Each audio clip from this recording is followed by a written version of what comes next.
Ricky di sini dari Bitcoin Institution dan kita bakal bahas kenapa Bitcoin itu ada, kenapa Bitcoin itu diciptakan. Dan itu penting banget diketahui sebelum menilai, menghakimi Bitcoin itu sendiri. Kenapa? Karena Bitcoin itu hanyalah alat. Ya, sebagaimana teknologi lainnya, sebagaimana komputer atau laptop yang kamu sekarang lihat, Bitcoin itu hanyalah alat. Nah, ada alat ya, berarti harus ada masalah yang membuat si alat ini diciptakan dan jadi solusi atas masalah tersebut.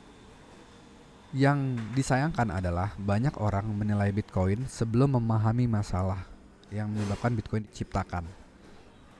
Itu sama seperti ada bangsa ya, bangsa sekelompok orang yang terputus dari dunia luar ya, tinggal di hutan. Nah, bangsa ini kebetulan belum kenal yang namanya baju.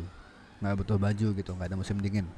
Misal bangsa tersebut, orang-orang tersebut melihat sebuah mesin cuci yang bahkan dicolok ke listrik, bisa dijalankan, bisa diputar ya, ditaruh air di dalamnya terus muter gitu, mereka nggak bakal paham manfaat atau nilai dari mesin tersebut. Kalaupun paham ya mereka cuma tebak-tebak aja, oh ini buat mainan anak-anak nih gitu, buat lucu-lucuan gitu, buat seru-seruan. Nah persis, Bitcoin dianggap seperti itu.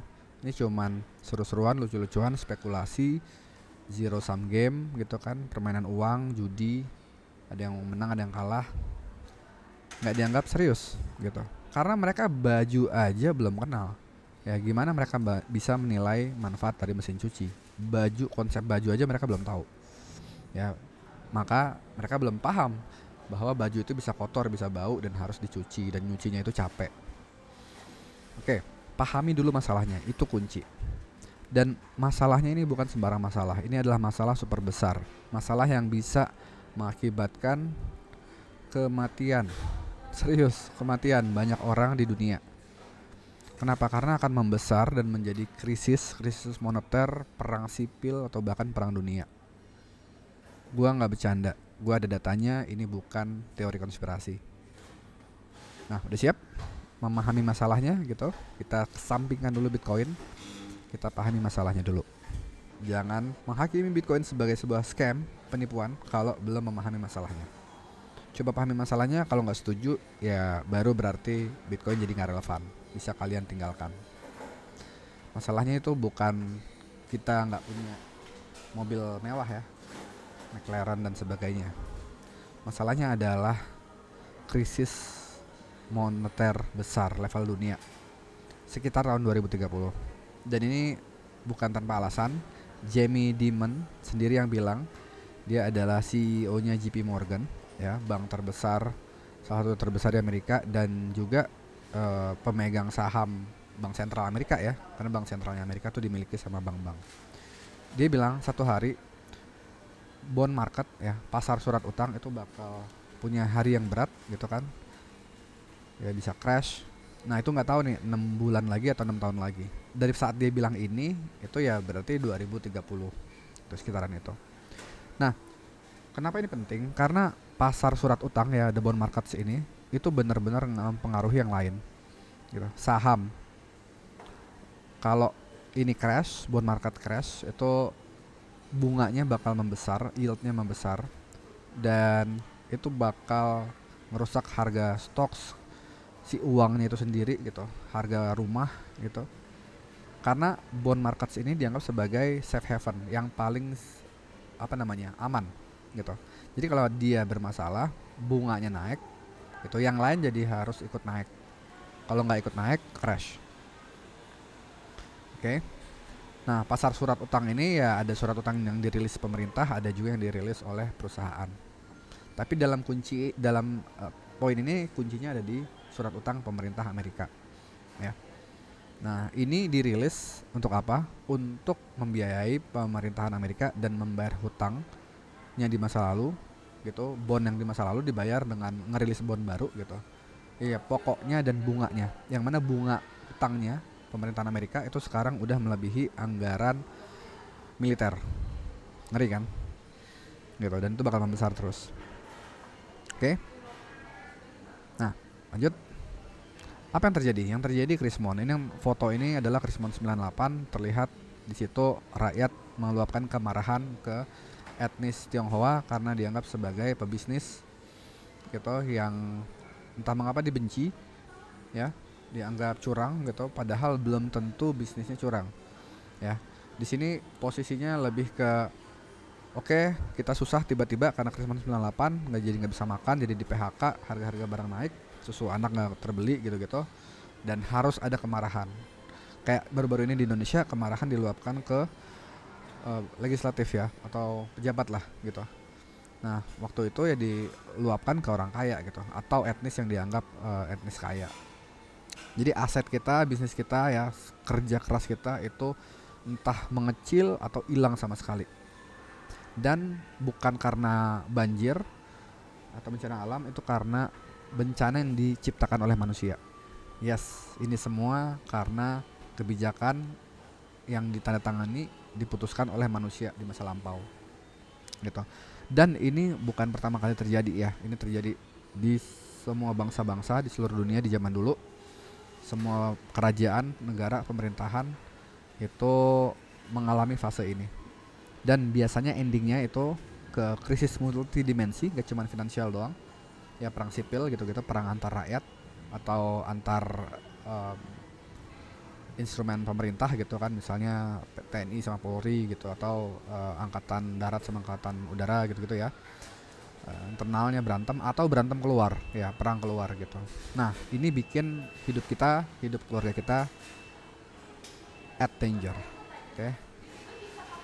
Apa namanya, berisiko, bisa bisa mati kita atau jatuh miskin, ngeri kan.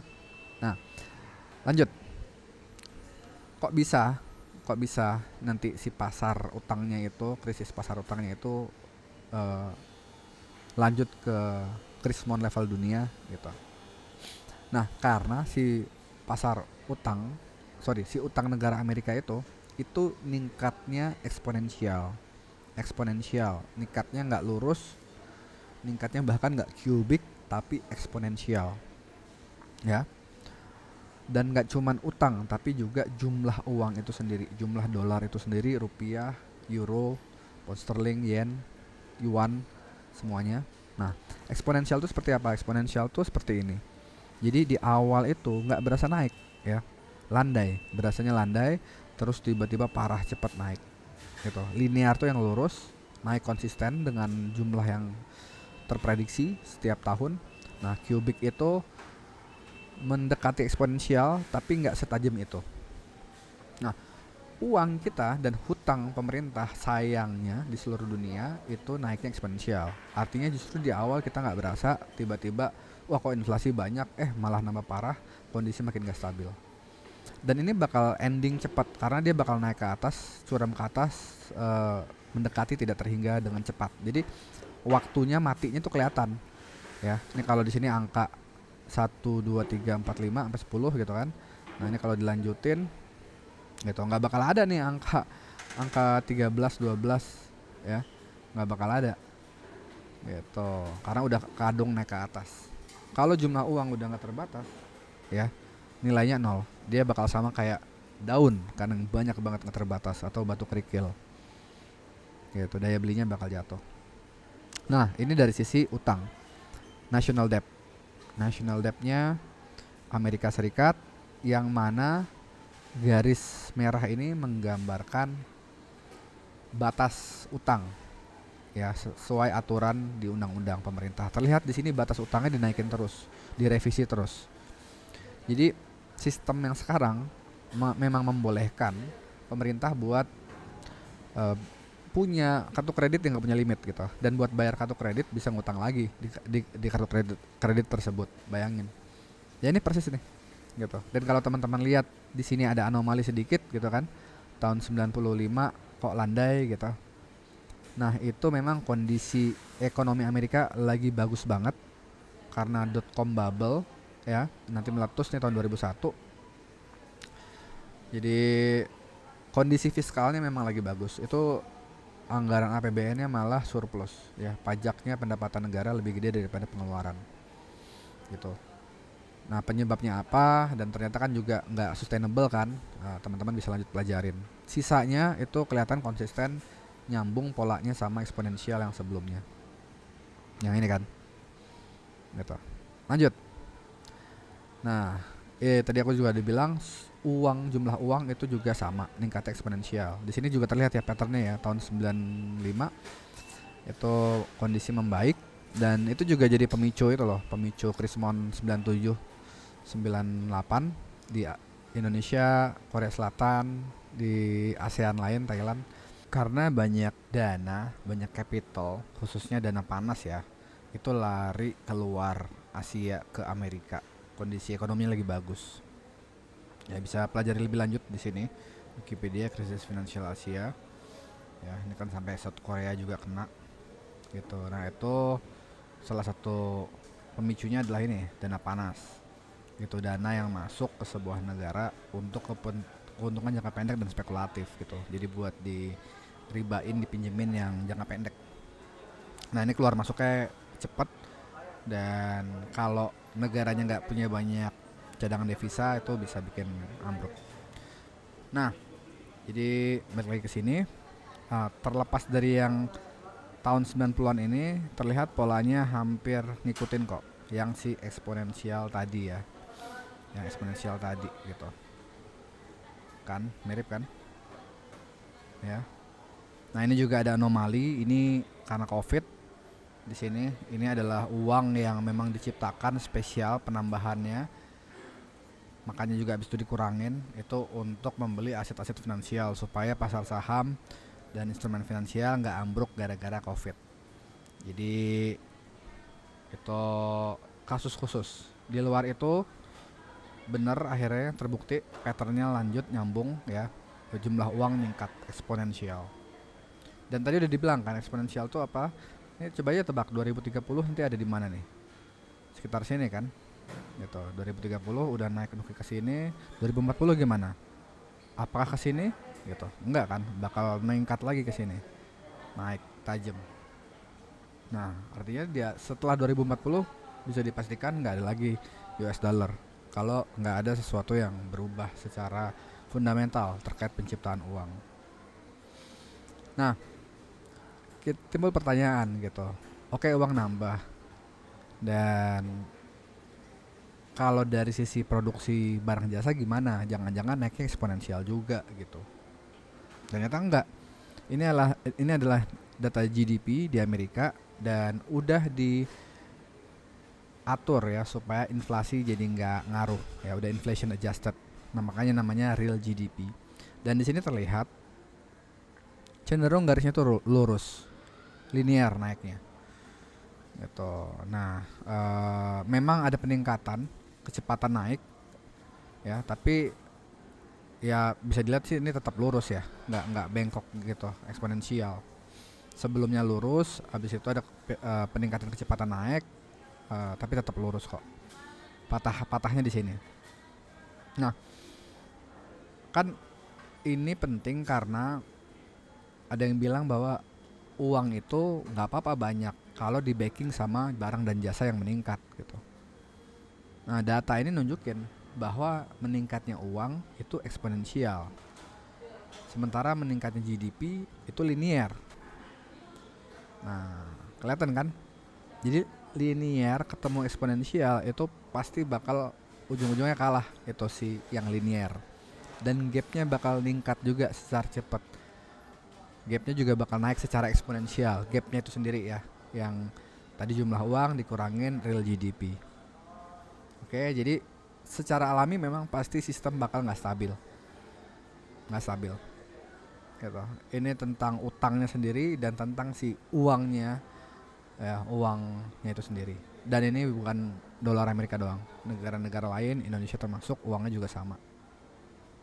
Nah, kenapa kita nggak bisa ya terima aja gitu, ini sistemnya, dan bayar utang lewat utang lagi ya, seperti yang dilakukan, dan kan naik eksponensial nih gitu, dan efeknya kan ke angka nolnya makin banyak ya, inflasi kan. Kita aja sekarang kan udah uang yang paling kecil paling murah udah 0,3 gitu, uang ratusan udah nggak dianggap lagi. Nah, ya udah kayak gitu aja. Amerika juga kayak gitu, nolnya nambah. Nah, sudah kebanyakan tinggal dipotong nolnya. Atau di sini dibilang redenominasi. Gitu, ngurangin nol. Indonesia pernah ngelakuin ini dulu dan ada wacana buat ngelakuin lagi. Ini sebenarnya solusi yang menurut gue cerdas, ya. Dan nggak hilang kan sebenarnya nilai uangnya karena gaji kita juga nolnya dipotong. Barang nolnya dipotong, gaji kita nolnya dipotong, jadi sama-sama aja gitu kan. Nah problemnya adalah ada yang meledak nih, bakal meledak. Bom waktu bakal meledak gitu. Bom waktu bakal meledak itu apa? Adalah kesenjangan kaya sama miskin. Jadi kalau uang itu muncul, uang baru itu muncul, langsung didistribusikan secara merata ke seluruh orang Indonesia atau orang Amerika Serikat ya dolarnya gitu. Itu nggak bakal ningkat gap rich sama poor gitu. Dan nggak apa-apa, habis itu tinggal potong aja nolnya gitu kan. Nah, faktanya meningkat nih terus nih. Ini data koefisien Gini buat ngukur kaya miskin ya, gapnya, income gapnya kaya miskin. Tuh, jadi nggak bisa solusinya cuman sekedar nolnya dikurangin. Bakal ambruk juga society karena yang kaya makin kaya, yang miskin makin miskin. Nah, apa sih memang yang terjadi tahun 1971 gitu kan? Di sini yang pas ya udah mulai ningkat gitu kan. Nah, yang terjadi di waktu itu kita bakal bahas. Ini. Jadi secara resmi dolar Amerika itu nggak dibatasin lagi sama emas. Nah, ini yang nggak diajarin di pelajaran sejarah di sekolah. Padahal ini kejadian yang penting banget, genting banget. Gue punya teman di Amerika, Bitcoiner juga, dan dia bilang di sekolah nggak diajarin, ya sengeri itu. Karena kalau tahu orang-orang nanti bakal langsung nggak percaya sama sistem, gitu, langsung uh, jadi nggak bisa berjalan stabil sistemnya. Buat sistem ini berjalan stabil, teman-teman harus percaya sama sistemnya. Makanya sengaja ditutup-tutupin gitu. Dan mana di awal ya nggak masalah karena tadi kan eksponensial itu di awal masih landai gitu. Nih data realnya kan masih landai. Nih, nanti baru ntar naik tajam. Jadi memang nggak ada masalah ya. Utang pemerintah juga masih landai ya kan di sini. Nih sempat naik cepet habis itu landai gitu. Nah, ini yang di sini nih dalam berapa tahun aja, 10 tahun aja, 5 tahun aja ningkatnya udah drastis. Udah berkali-kali lipat dari yang sebelumnya. Gitu. Jadi uang ternyata dibatasin loh sebelum tahun 71. Dibatasin sama jumlah emas. Jadi di sini nih. Nah, ini nih waktu kelihatan kan koefisien Gininya justru malah membaik ya. Jarak senjangan orang kaya sama orang miskin, income-nya itu malah mengecil dari tahun 40-an sampai tahun 60-an akhir lah. Nah, habis itu ningkat lagi, naik lagi. Gitu. Nah, itu momen dimana jumlah uang dibatasin. Seenggaknya secara official dibatasin sama emas. Akhirnya negara-negara lain curiga dolar dicetak lebih dari jumlah emas. Nah, itu yang sih yang memicu backingan dolar dari emas. Backingan dolar oleh emas. Backingan dolar oleh emas itu akhirnya nggak ada lagi. Jadi karena negara-negara lain udah percaya dolar dicetak lebih dari emas yang disimpan. Ya, lebih lanjutnya baca ini Nixon Shock ya, ini tentang peristiwa ini gitu. Dan efek-efeknya selain ke inflasi, teman-teman bisa lihat di ini. WTF happened in 1971. Ya, intinya itu. Utang yang gak terbatas jadi bisa dikucurkan ya. Nah, mau kilas balik juga ke Krismon 98 ya di Indonesia gitu. Jadi waktu itu terjadi sebenarnya nilai rupiah terhadap dolar itu memang udah turun tahun 97 gitu. Tapi ya sama kayak tadi ya eksponensial, turunnya masih pelan-pelan gitu. Nah, di pas turun pelan-pelan itu bisnis Indonesia ya, bisnis-bisnis di Indonesia atau orang di Indonesia yang beli USD ya malah profit gitu. Nilai USD-nya meningkat. Ya kan? Nah, kalau ya dengan cerita tadi gitu, kalau ternyata yang bermasalah itu adalah USD-nya sendiri gitu. Nah, kita sekarang nih udah ngeliat kan penurunan nilai daya beli rupiah gitu. Nah, kita pindahkan kekayaan kemana nih gitu. Karena USD-nya sendiri juga jelek gitu. USD-nya sendiri juga nilainya nilai daya belinya tuh turun terus karena jumlahnya meningkat eksponensial. Mana kita beli? Oke, disitulah baru masuk si Satoshi Nakamoto ya. Dia bilang masalahnya gitu. Akar masalah dari uang konvensional yang kita pakai sekarang itu adalah butuhnya kepercayaan buat bikin itu berjalan. Nah, bank sentral harus dipercaya untuk bikin nilai uangnya itu nggak jatuh. Tapi sejarahnya bilang banyak banget ya, banyak banget pengingkaran atau pengkhianatan atas kepercayaan tersebut gitu. Dan dari sisi bank sendiri, bank komersil itu harus dipercaya buat nyimpen uang kita ya, dan mindahin gitu kalau kita suruh pindahin. Nah, tapi sama mereka malah dipinjemin di kredit ya, pinjaman gitu, dan itu bubbles ya, menggelembung. Habis itu lama-lama pecah. Yang disesain, yang disimpan sama bank itu cuman sedikit ya, kebanyakan dipinjeminnya gitu. Nah, terus ada juga masalah privacy disebut. Nah, ini masalah, ini bukti ya yang tadi kan, itu bahwa uang ya itu nggak bisa jumlahnya tetap, karena pemerintah ataupun pebisnis pasti bakal tergoda buat nyetak uang lebih. Uang itu adalah power ya, bisa menggerakkan orang, bisa membeli suara pemilu gitu ya, pasti serangan fajar. Nah, manusiawi buat manusia tergoda untuk bikin uang makin banyak, untuk cetak uang, apalagi kalau bisa ngutang tanpa batas ya, kartu kredit tanpa limit. Dan alami juga akhirnya bikin kondisi jadi pecah ya sebuah negara gitu, karena kaya miskinnya gapnya makin jauh, sehingga makin muncul tuh pemimpin-pemimpin yang fasis, yang populis, yang bela-belain ngelakuin sesuatu buat dapetin cinta rakyatnya, tapi buruk di jangka panjang gitu. Misalnya cetak uang ya, bagi-bagi uang, cetak uang. Nah, habis itu pecah juga. Oke, ini akhir dari videonya. Teman-teman udah kebayang kan ya, jadi masalahnya pelik banget nih tentang uang, dan deadline-nya tuh singkat, 2030 itu bakal meningkat banget, bakal jauh banget, beberapa kali lipat dari sekarang jumlah uang.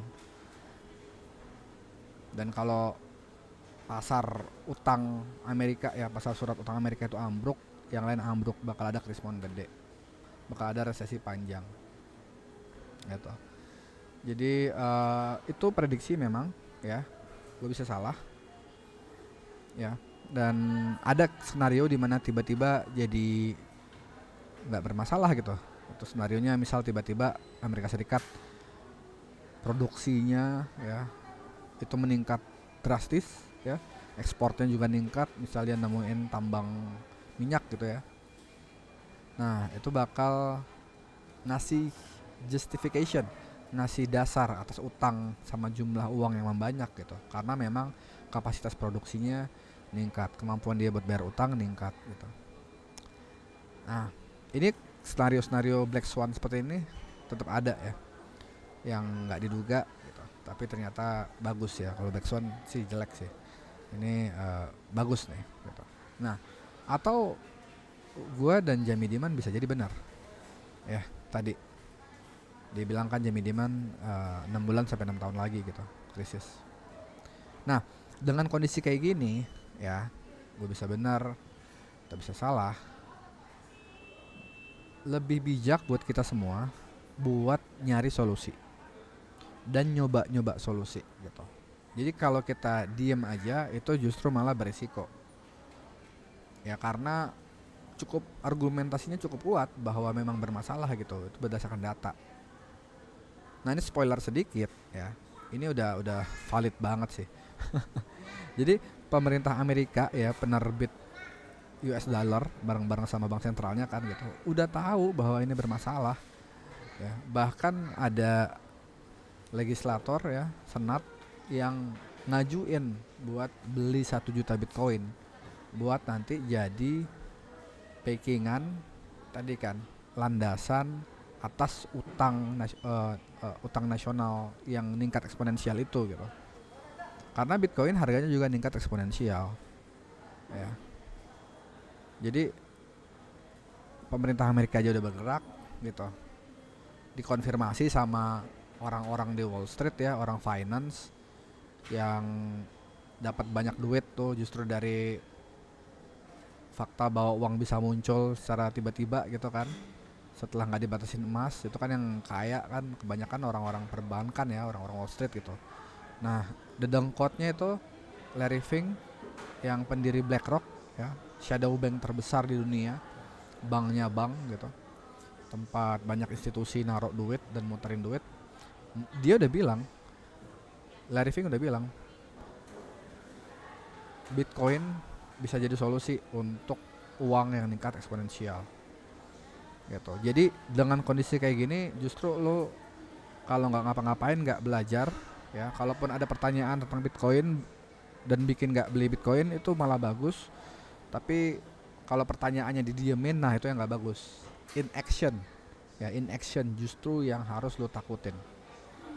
Karena ini data yang gue kasih udah real, udah ada juga kita kejadian, udah ngerasain juga kejadian Krismon 97. Lu pelajarin ini tadi ya Wikipedianya gitu, ceritanya gimana.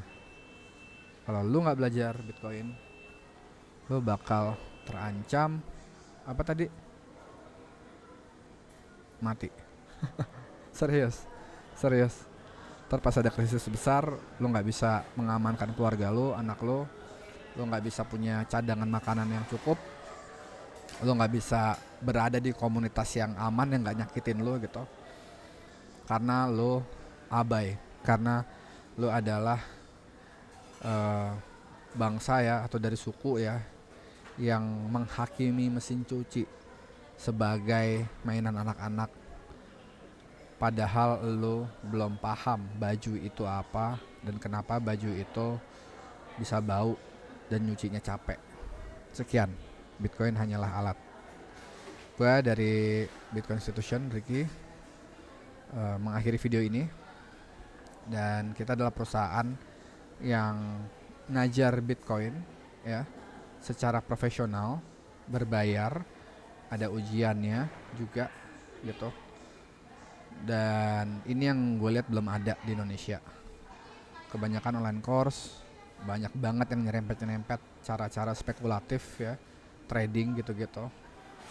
Dan ada juga edukasi yang benar, gratis, tapi kurang bisa dideliver secara profesional dan available secara banyak gitu. Ya karena memang edukasi gratis gitu kan, keterbatasannya di situ sebagai non profit. So ini adalah edukasi for profit, high quality, lo bisa belajar Bitcoin secara benar. Ini yang dulu zaman gue waktu pertama kali beli Bitcoin 2017 nggak ada, sehingga gue nggak tahu tentang halving dan gue kehilangan momentum akumulasi 2017, 2018, 2019 pas Bitcoin itu harganya jatuh ke bawah 100 juta, nggak nyampe 100 juta lagi bahkan. Gue jadi nggak beli di situ. Nah karena nggak ada edukasi yang full, edukasi yang komplit gitu.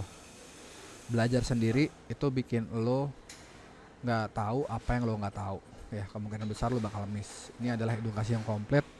Kita bakal ajarin lo ke jalan yang bener dengan waktu yang cepat, dan itu bisa berarti duit yang gede banget. Ini investasi yang murah buat belajar Bitcoin secara profesional. So that's all from me. Thank you. See you in the next video.